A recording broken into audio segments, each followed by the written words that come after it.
Nos quedamos en la etapa podemos decir, del ya mero. Y de eso de ahí entonces la iglesia piensa que ha logrado todo, que cuando ya lo rescató Dios de la oscuridad o del pecado y vino aquí a los pies del Señor Jesucristo, piensa que ya lo es todo. Hermano, Dios nos está invitando y está diciendo, yo no quiero que vayas. Y de ahí la historia, quiero narrarla brevemente, muy a mi estilo, ¿verdad? Pero imagínense, para que llegó a ser rey. Usted puede en un momento decimos, somos reyes y sacerdotes, somos príncipes y princesas, todo lo cual es Cristo que me fortalece, pero nos hemos quedado solamente, decía yo, en el llamero, en el conformismo. Y quiero regresar un poquito a la historia. Imagínense un lugar donde David, el pequeño David, ahora hablando, y otro primo, en un momento podemos considerarlo, llamado Joab. Ellos estaban en su momento jugando como todos los niños o adolescentes, a las escondidillas, jugando por aquí, por allá, y bueno, conociendo lugares. Y imagínense un lugar como este, en el que ellos habitaban, y hacia, no sé si hacia Iztapaluca, hacia Chalco, donde quiere ver, hacia Santa Bárbara, hacia Ayotla, hacia aquel lado se encontraba la ciudad del Cananeo, del Jebuseo, del Eteo, hacia allá se encontraba, así como que la ciudad de los ricachones, la ciudad donde ay, mira, qué casas tan bonitas, donde quiero que esté pensando en eso, tenga la idea, para donde lo quiero el Espíritu Santo a través de nosotros llevarlo. Y de ahí entonces me imagino que había un río, un estanque en el que ellos pues sabían nadar muy bien, y entre ellos, como todo adolescente, tenían, yo creo que el sueño de decir, hoy en día los muchachos dicen, algún día yo quiero ser presidente, el día que yo sea doctor, ingeniero, etcétera, etcétera. Y no falta que alguien que diga, pues cuando estés allí, pues acuérdate de mí y dame trabajo, y etcétera. Y entonces David en un momento estaba diciendo, yo algún día voy a vivir en aquella ciudad. Estoy hablando de la ciudad del Cananeo, del Eteo. Mire, hay una gran enseñanza cuando habla Cananeo, Eteo, Jebuseo, en un momento arameo. ¿Por qué está diciendo esto? Porque no solamente era una ciudad, y entre más avanzaba la ciudad, era más hermosa, era más rica económicamente. Por eso cuando Dios les dio la palabra al pueblo de Israel, les dice, los voy a llevar a un lugar donde fluye leche y miel. Pero ellos no se imaginaban a qué lugar Dios les estaba hablando. Pero para tomar, para poder gozar de la leche y de la miel, hay que tomarla. Y entonces David en un momento yo creo que estaba diciendo, hombre, algún día yo voy a vivir en esa ciudad, no voy a tener mi casa, Joab, vas a ver, cuando yo sea grande voy a vivir allí. Y yo me imagino a Joab diciendo, en serio, es más, hasta rey voy a ser. Y yo creo que su primo Joab diciendo, oye, si tú llegas algún día a ser rey, pues yo quiero ser tu capitán de los soldados, yo quiero estar ahí contigo. Yo imagino a David abrazándole, dándole la palmada, diciendo, claro que sí, primo, claro que sí, hermano, vas a ver que Dios me va a lograr. Y usted conoce la historia de David, cómo fue el crecimiento de él, cómo fue llevando. Y usted conoce la historia cuando fue ungido y él pastoreaba, y cuando él se presentó ante ese gigante llamado Goliat, porque es algo que hacía. Fíjese que si usted conoce parte de la historia, ¿sabe cómo se apoderaron los filisteos, en este caso del pueblo de Israel? Porque los filisteos les entró el miedo, los israelitas les entró el miedo. Los filisteos, cuando supieron que Saúl había muerto, porque dice que Saúl pues ya se sentía mal con el pecado, por mencionarlo así, estoy muy a mi historia, y dice que le dijo a su escudero, saca tu espada y mátame. Y el escudero de Saúl dijo, no, ¿cómo crees, mi rey? Yo no haría eso. Y dice que la palabra de Dios en ese capítulo que estamos leyendo, que Saúl sacó la espada del escudero y se acostó sobre él, y en ese momento falleció Saúl. Y cuando vio el escudero que Saúl se había atravesado la espada, dice literalmente que el escudero también se acostó encima de Saúl, de su rey.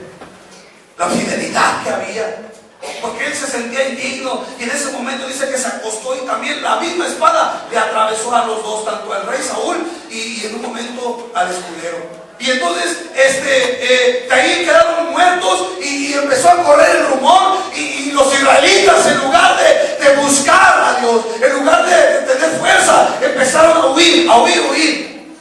Y los filisteos, cuando vieron lo que había pasado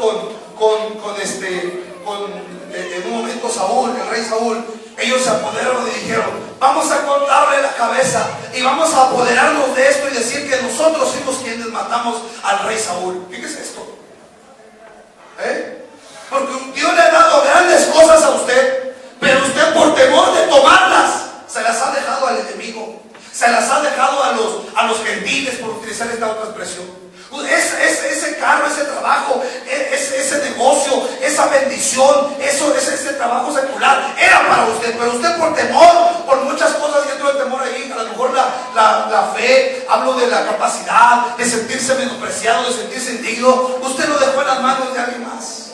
Y entonces los filisteos, cuando, repito, descubrieron que apoderaron, o sea, como antorchistas, en un momento se metieron ahí al pueblo de Israel y dijeron, ¿está deshabitada? Bueno, entonces tomamos el lugar. Le cortaron la cabeza a Saúl y fueron a proclamar, vean lo que hicimos con su rey.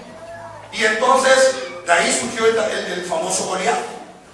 De ahí salió el famoso Goliat, porque después los filisteos decían, los que quieran, les va a pasar lo mismo, les va a pasar lo mismo. Entonces los israelitas por eso siempre vivieron como que escondidos, diciendo, no, imagínense al rey, le hicieron esto a mí, ¿qué no me harán?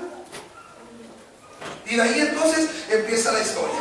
Y vamos a entender que pasaron algunos años, pasaron algunos meses en los cuales pasó el tiempo de aquellos niños de los cuales hace rato les conté. Pero vea la historia. David se presenta ante Goliat, y usted conoce, lo vence, dice que va y con la espada del Goliat, en un momento le corta la cabeza. ¿Y qué hace David? Estoy adelantándome, ya pasaron algunos años. David ya no es el niñito de Joab. Y entonces agarra la cabeza del famoso Goliat, y lo mismo que hicieron con Saúl, de andar presumiendo la cabeza de que lo habían matado. Ahora David dice que se fue con la cabeza de Goliat y se presentó y en un momento se paró enfrente de la puerta de los cananeos y del jebuseo y les dijo, miren esto, les va a pasar a todos ustedes lo mismo. Y por eso viene ahí la expresión, voy a empezar el sermón, donde dice, si con los cojos y los ciegos te voy a matar, David, decían los cananeos y los jebuseos. Ellos decían, tú piensas que vas a matarnos, nosotros con los puros ciegos te van a matar. Se burlaban de David, se estaban burlando de David. Y entonces David dijo, miren, esto les va a pasar a ustedes, van a caer ante los pies del Señor Jesucristo. Y total que David en un momento se deshizo de esa cabeza. Y pasó el tiempo, en un momento llegó de ahí usted las palabras, la expresión, cuando dice los valientes de David. Los tres valientes que hablan, fíjese, porque voy a empezar a desarrollar. De ahí uno de los que hablan es Eleazar, otro de ellos es Joab, y otro de ellos, déjame que no me acuerdo aquí, tengo que la hora. Esperen, esto tiene que pasar, porque predican. Y miren, Eleazar, Abimoam, algo así, tal. Abimoam, Eleazar y Joab, eran los tres valientes. David escogió a los tres valientes, a los tres guerreros más valientes y diestros que podían en un momento dirigir a su ejército. Pero vea cómo en un momento tenemos que volver a tomar el territorio que Dios nos ha dado. Quiero que ponga su mirada, 2 de Samuel capítulo 5. 2 de Samuel capítulo 5. Entonces, versículo 6, marchó el rey con sus hombres a Jerusalén. De ahí viene la palabra, antes era Jebús o los jebuseos, y ahora se le conoce como Jerusalén. Y entonces ahora regresar a Jerusalén. David tenía que regresar a Jerusalén. David tenía que tomar lo que Dios le había dado. Escucha esto, lo mejor está por venir. Cuando decimos esto es que tenemos que vencer el miedo de las circunstancias. Grábese esto, Tlapacoya. Grábese esto.